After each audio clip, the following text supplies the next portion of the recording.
साथियों, हम लोग आज क्या करेंगे, पाटलिपुत्र वैभवम, जो आपका चैप्टर क्या है, 2 है। चैप्टर 2 है आपका संस्कृत का, उसको देखेंगे। ठीक है, देखिए पाटलिपुत्र वैभवम मतलब पटना की जो दुर्दशा है, स्थिति है, उसके बारे में जानेंगे। आखिर पटना है क्या, उसके बारे में पूरे अच्छे ढंग से हम लोग क्या करेंगे, आज समझेंगे। देखिए, बिहार राज्य से राजधानी नगरम पाटलिपुत्रम सर्वेशु कलेशु मत उधार्यते। बिहार की जो राजधानी है क्या है, पटना है। पुराने समय से ही यह राजधानी था। ठीक है, यह पुराने काल से ही कहा जाता है जो बिहार की राजधानी था वो पटना था और आज भी है। ठीक है, और देखिए पटना का जो इतिहास है बहुत ही महत्व धारण करता है। ठीक है, और इसका जो इतिहास है 2500 वर्ष पुराना है। आपसे बोर्ड के एग्जाम में कई बार सवाल पूछ लिया है, तो कितना वर्ष पुराना है, 2500 वर्ष इसका इतिहास पुराना है। ठीक है, अत्र धार्मिक क्षेत्रम, राजनीतिक क्षेत्रम, उद्योग क्षेत्रम च विशेष ध्यान आकर्षणम। यहाँ के जो लोग हैं इनका जो आकर्षण है किस क्षेत्र में है, धार्मिक क्षेत्र में, राजनीतिक क्षेत्र में, उद्योग क्षेत्र में। ठीक है, विशेष रूप से इनका ध्यान आकर्षित है। और आप सभी को पता है जो शहर में रहने वाले लोग होते हैं उनका अधिक व्यवसाय मतलब व्यापारी ही होते हैं, मतलब कि वो बोल सकते हैं हम लोग क्या, बिजनेसमैन। ठीक है, वैदेशिक यात्रानी मेगास्निज फायान हेंसांग इति प्रसंग भरते पाटलिपुत्रस्य वर्णन स्वस्व ग्रंथेषु चुक्र। मतलब कि जो विदेशी यात्री था जिसका नाम था क्या, मेगास्निज, दूसरा का नाम था फायान, हेंसांग, इति संग, ये सब क्या था, अपने अपने बुक में या अपने अपने स्मरण ग्रंथ जिसको बोलते हैं, उन्होंने पटना के बारे में बहुत कुछ लिखा है। ठीक है, और स्मरण क्या, अस्मिने पाठे अस्मिने पाटलिपुत्र वैभवस्य सामान्य परिचय वर्तते। इस पाठ में आपको पटना के सामान्य परिचय मतलब छोटा सा क्या मिलेगा, उसके बारे में नॉर्मल मोटा मोटा जानने को, ओवरऑल। ठीक है, सामान्य परिचय जानने को क्या मिलेगा, देखने को मिलेगा। ठीक है, उसके बाद सामान्य परिचय है प्राचीनेषु भारतीयेषु नगरेषु अष्टम पाटलिपुत्र गंगा यमुना विसर्जतिर महानगरम विभुव। प्राचीन काल में भारतीय नगरों में एक सुंदर पटना महानगर हुआ करता था, प्राचीन काल में, पुराने समय में। ठीक है, उस विषय में दामोदर गुप्त नामक कवि ने अपनी काव्य मीमांस कुटिनतम में लिखा है। क्या, कुटिनतम काव्य, देखिए एक मिनट, दामोदर गुप्त नामक कवि कुटिनतम काव्य कथयति। देखिए दामोदर गुप्त का पूछेगा आपसे, कुटिनतम काव्य के रचनाकार कौन है, तो दामोदर गुप्त। कौन है, कुटिनतम के दामोदर गुप्त है। ठीक है, कुटिनतम काव्य के लेखक दामोदर गुप्त, कई बार पूछा गया, दामोदर गुप्त द्वारा लिखा बुक कुटिनतम काव्य, या कुटिनतम काव्य के लेखक दामोदर गुप्त। ठीक है, आगे अष्ट महित लतिलकम सरस्वती कुल गृहम महानगरम नामना पाटलिपुत्रम परिभूत पुरंदस्थानम। पाटलिपुत्र नाम का महानगर पृथ्वी का तिलक है। क्या है, तिलक है, सरस्वती का घर है, इंद्र का स्थान है। इतिहास में सुनते हैं, क्या करते हैं, इतिहास में ऐसा सुना गया है, बोला गया है, सरस्वती का कुलगृह किसको कहा जाता है, तो पटना को कहा जाता है। ज्ञान का घर पटना को कहा जाता है, इंद्र का स्थान पटना को कहा जाता है। परिभूत पुरंदस्थानम की संज्ञा किसको दिया गया है, तो पटना को दिया गया है। कई बार आपके बोर्ड के एग्जाम में पूछा है, परिभूत पुरंदस्थानम की संज्ञा किसे दिया गया है, तो पाटलिपुत्र पटना को दिया गया है। ठीक है, आगे क्या कहता है, इतिहास से सूर्यते यत गंगा स्थिर बुधकाले पाटली ग्राम स्थित अस्ति। हम लोग इतिहास में सुनते हैं यह बुध काल में गंगा के किनारे पाटिल नामक गांव था। क्या नाम था, पाटिल गांव नामक गांव था। पाटिल किसके समय में, बुध के समय में, और बुध के समय में ही इसका नाम क्या पड़ गया था, पाटिल पहले तो नाम था बुध के समय में, और पाटली ग्राम बुध के समय में नाम आगे चेंज हो गया था। ठीक है, आगे यत्र च भगवान बुध बहुकृत्वा समागतः।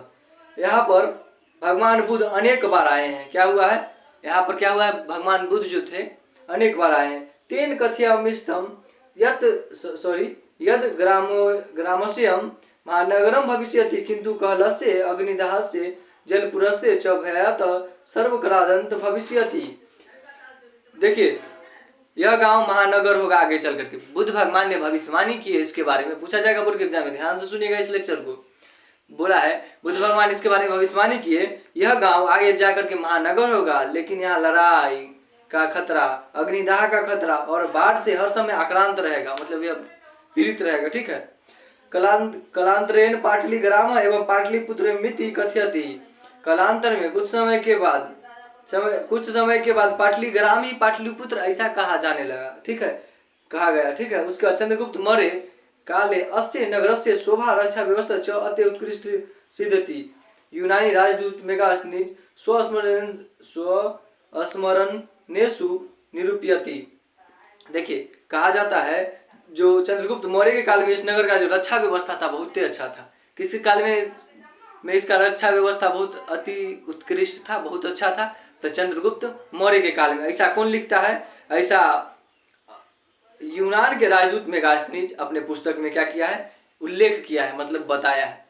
पूछे यूनान का राजदूत कौन था? मेगास्थनीज। ये भी बोर्ड के एग्जाम में कई बार सवाल पूछा है। यूनान का राजदूत मेगास्थनीज, ठीक है।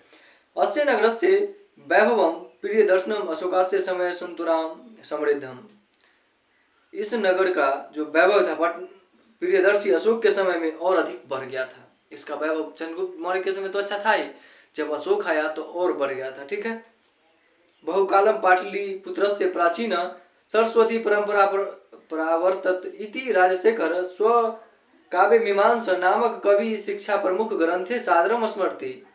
देखो, कवि राजशेखर के द्वारा काव्य मीमांस लिखा गया। पूछेगा काव्य मीमांस के लेखक कौन है? तो राजशेखर। काव्य मीमांस के लेखक राजशेखर। राजशेखर क्या लिखा है? काव्य मीमांस। ऐसे भी याद रख लीजिए, ठीक है। तो बहुत समय तक पटना पुराना सरस्वती परंपरा चली आ रही थी। राजशेखर अपने काव्य मीमांस के नामक कवि शिक्षा प्रमुख ग्रंथ में सादर स्मरण मतलब कि बताते हैं, ठीक है। अत्रो पर्व वर्ष वि पाणिनि पिंगल व्यंगी वररुचि पतंजलि इह परीक्षात ख्याति मुँह। यहाँ वर्षों पर्वत कामिनी और पिंगल जैसे प्रसिद्ध व्याकरणी वररुचि पतंजलि जैसे युग प्रसिद्ध विद्वान थे, पटना में हुआ करते थे, ठीक है। कौन कौन? वररुचि, पर्वत कामायनी, पिंगल, ठीक है, पतंजलि, ऐसे साइंटिस्ट वहां पर पटना में क्या था? मौजूद था, विद्वान थे, ठीक है। कतिपयेषु प्राचीन संस्कृत ग्रंथेषु पुराणदिषु पाटलिपुत्रस्य नामांतरं पुष्पपुर कुसुमपुर व प्राप्ते। अनेक प्राचीन संस्कृत ग्रंथ में पुराण में पटना का नाम पुष्पपुर और कुसुमपुर प्राप्त होता है, ठीक है। पटना का नाम क्या क्या मिलता है? कुसुमपुर प्राप्त होता है। अपने ज्ञाते यत नगरस्य समीपे पुष्पानन बहुल उत्पादनम भविष्यति। नगर के पास बहुत अधिक फूलों का उत्पादन होता था। जो पटना नगर था उसके पास क्या होता था? फूलों का उत्पादन हुआ करता था। पाटलिपुत्र मिति शब्दों अपि पाटल पुष्पानम पुतलिका रचना मिश्रते प्रचलियति। देखिए, पाटल पुष्पों की पुतली का रचना के आश्रय लेकर प्रचलित हुआ। पाटल पुष्पों की पुतलिका के नाम पर पटना नाम पड़ा था, ठीक है। पतन, इस नगर में गुप्त काल में शरद ऋतु में कमोदी महोत्सव समारोह के रूप में बहुत अधिक प्रचलित था। वहाँ सभी लोग खुशी से इस समय दुर्गा पूजा के अवसर पर वैसे ही समारोह देखते थे। देखिए, जिस समय आज के समय में जिस ढंग से हम लोग क्या करते हैं? दुर्गा पूजा मनाते हैं, 9 दिन तक खूब मस्ती करते हैं, झूला झूलते हैं, देखने जाते हैं, रोज शाम के शाम हर दिन नए नए भगवान की पूजा होता है उसमें, ठीक है। तो उसी ढंग से गुप्त वंश काल में, किस वंश काल में? गुप्त वंश काल में। गुप्त वंश काल में क्या होता था? पटना में शरद, क्या बोलते हैं उसको? कैमोद्दी महोत्सव। कैमोद्दी महोत्सव महोत्सव महोत्सव मनाया जाता था। कौन सा महोत्सव? कैमोद्दी महोत्सव। किस ऋतु में? शरद। शरद मतलब ठंडी के समय में। शरद ऋतु में कैमोद्दी महोत्सव मनाया जाता था। कहाँ पर? पटना में। पटना कहाँ है? बिहार में। किसके वंश के समय में? तो गुप्त वंश काल में। आज के समय के जिस ढंग से दुर्गा पूजा होता है उसी समय शरद ऋतु में कैमोद्दी महोत्सव गुप्त वंश काल में मनाया जाता था। कहाँ पर? पटना में। बहुत अच्छे ढंग से समझ गए होंगे, ठीक है। आगे क्या कहता है? समय चक्र के कारण मध्यकाल में पटना हजारों वर्ष तक जन्मता व्यवस्था में रहा। समय जिस ढंग से खराब चला तो पटना की स्थिति हजारों वर्ष तक क्या था? बहुत ही खराब चला। उसके संकेत में अनेक साहित्य पुस्तकों में मुद्रा राक्षस उपलब्ध है। मुगल वंश काल में इस नगर का उद्धार हुआ। मुगल वंश काल के समय में पटना का क्या हुआ? उद्धार हुआ, मतलब पटना का विकास हुआ। अंग्रेजी शासन काल में पटना का और अधिक विकास हुआ। यह नगर मध्यकाल में ही पटना ऐसा नाम से प्रसिद्ध हुआ। पटना नाम से कब प्रसिद्ध हुआ था? पटना पहले इसका नाम पाटलिपुत्र, पुष्पपुर, कुसुमपुर, ऐसा ऐसा बहुत सारा नाम देखने को मिलता था, लेकिन पटना नाम से कब प्रसिद्ध हुआ?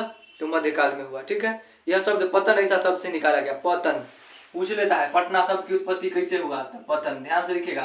पतना तो मारे बहुत सारा सवाल रहता है, लेकिन ध्यान से रखना है। प त में हलंत इस ढंग का रहेगा। ठीक है, पत्ती वाला हलंत देख लीजिएगा, और न लिखा रहेगा तो पतन शब्द रहेगा। ठीक है, निकाला गया है। नगर के पालन करने वाली देवी पटन देवी को आज भी पूजा किया जाता है। जो पटना का जो देवी है पटन देवी, उसका पूजा वहाँ पर आज भी किया जाता है। पटन देवी का बहुत बड़ा मंदिर है। इस समय पटना बहुत ही विशाल है। आज का जो पटना है ना बहुत बड़ा है। ठीक है, इस समय पटना बहुत ही विशाल है और बिहार की राजधानी है। बिहार की राजधानी पटना। ठीक है, प्रतिदिन नगरम विस्तार होता है। ठीक है, इस नगर का प्रतिदिन विस्तार होता है। आप सभी को पता है, जनसंख्या डेली बढ़ते रहता है, हर दिन इनकम बढ़ते रहता है लोगों का, और प्रत्येक साल जैसे ही चेंज होता है तो 10% महंगाई बढ़ जाता है, तो नगर का तो विकास होगा ही।